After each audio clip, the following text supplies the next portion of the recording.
So what is business? Well, when you break down business is basically can be summed up to two things, and the only two things. You either provide a service or you provide a product. Okay, if you really think about it, all around the world, all business is based on two things: a service or a product. You can either do something, create a service for somebody, or you can create a product for something, sell it, whatever. Those are the two things. Essentially, there are only two. So every business can be broken down to that: a service or a product. So you've got to decide, well, what are you doing? What do you want to do? Now, here's the thing that's really interesting. You can either be cheaper, you can be better, or you can be faster.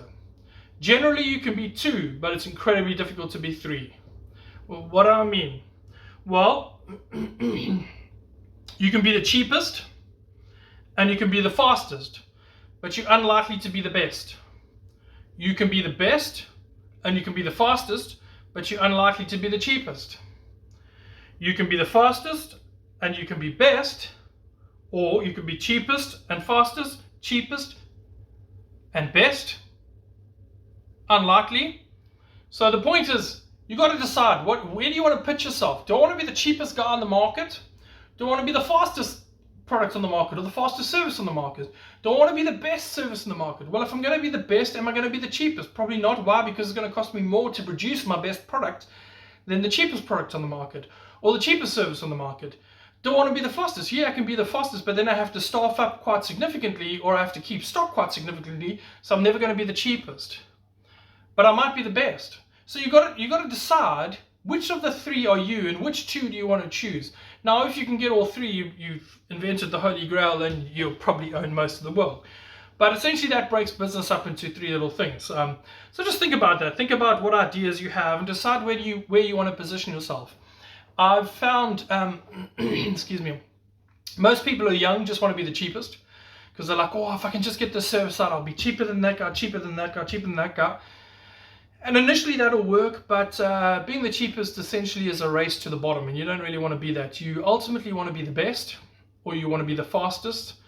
You don't want to be the cheapest, because you want to become an expert where you become a specialist that people pay for your time massively, or they pay for your product or that sort of stuff. You don't want to be a race to the bottom.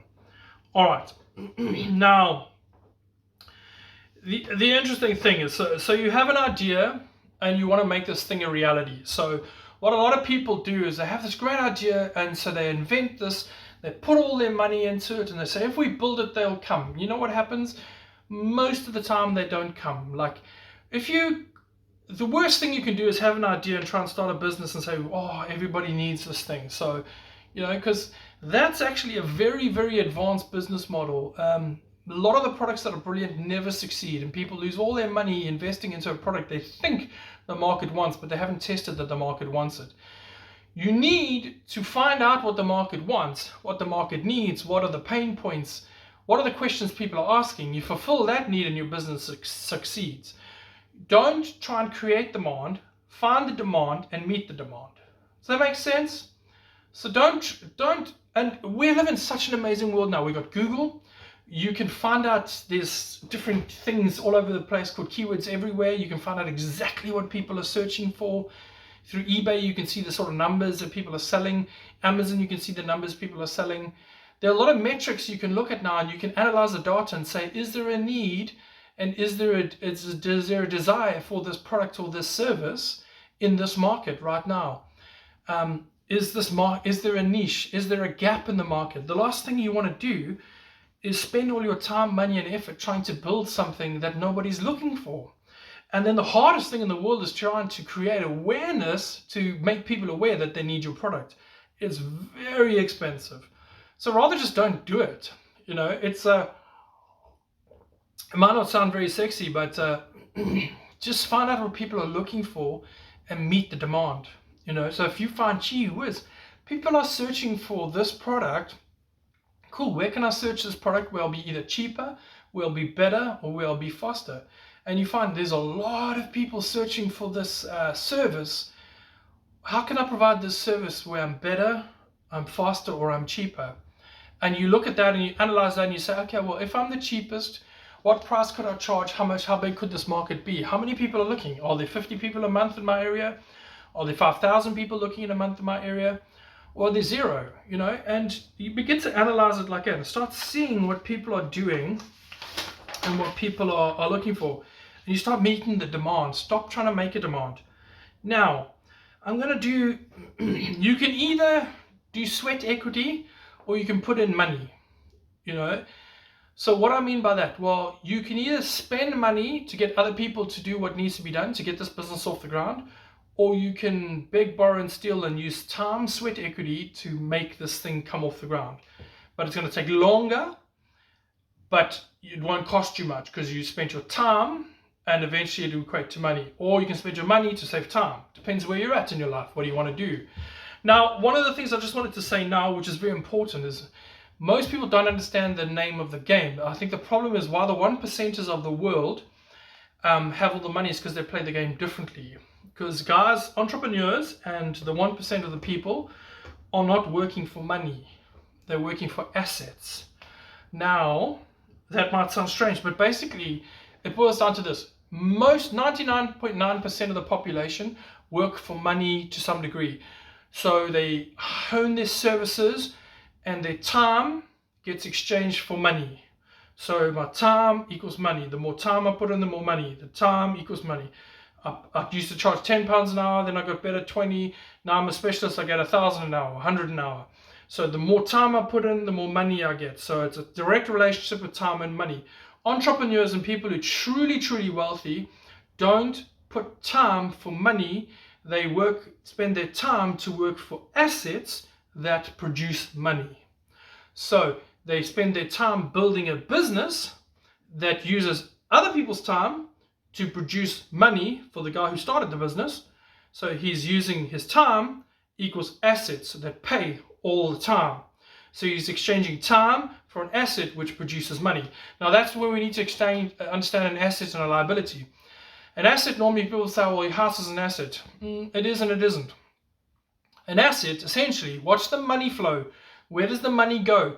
Does money spin off this thing, asset, to produce money, or does it cost you money to have it?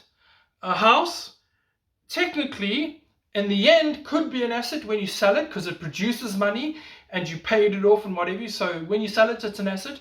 While you own it, it's a liability. It costs. You pay. It produces zero. So most of the time, your house is a liability. When you sell it, if the market has done well and it's gone up and you've actually paid it off, it becomes an asset and it pays you. All right, but a business, if you spend your time building a business that doesn't require you there to work in it, to put time in it to equals money, then it becomes an asset. If you build a business or an online business that can be automated, create systems, it will eventually produce money without you. That's an asset. All right. Everything that you do that costs you money and costs you to have is a liability. So the name of the game is spend your time to try and create assets that pay you while you don't need to put time in. That's what the truly wealthy do. As they start businesses, companies, they scale them, they leverage other people's time, other people's money to create an asset that produces them wealth without them having to work. Now that's very different to how most people work. All right. So now you have a little understanding of assets and liabilities. Now I'm just going to go through some do's and don'ts because these are very important. All right. These are the things I've learned. All right. When you're trying to start a business, don't try and raise money. Don't take out a loan. Don't try and raise equity investing partners and all the rest. Why? Because you don't know if it's going to succeed. The last thing in the world you want to do is take out a loan, a business loan, when you have no business experience. What you want to do is try and bootstrap it off the ground, get it proving, could this work? Does it actually work? Is there a minimum viable product I can build with this a proof of concept? This thing can work and it's actually making money. Then I can slowly scale. The last thing in the world you want to do is borrow £20,000 or £100,000 and start a business that fails. And now you have to pay that money back. So you spend 20 years recovering from a 6-month mistake. It's not wise. try and create something out of nothing using sweat equity if you don't have the finance to do it. Get a minimum product that becomes profitable and you can see it's profitable. Then you can kind of seek investment to see if you want to scale. But don't borrow money to try and see if something is going to work, because I see so many people doing that. It's a real mistake.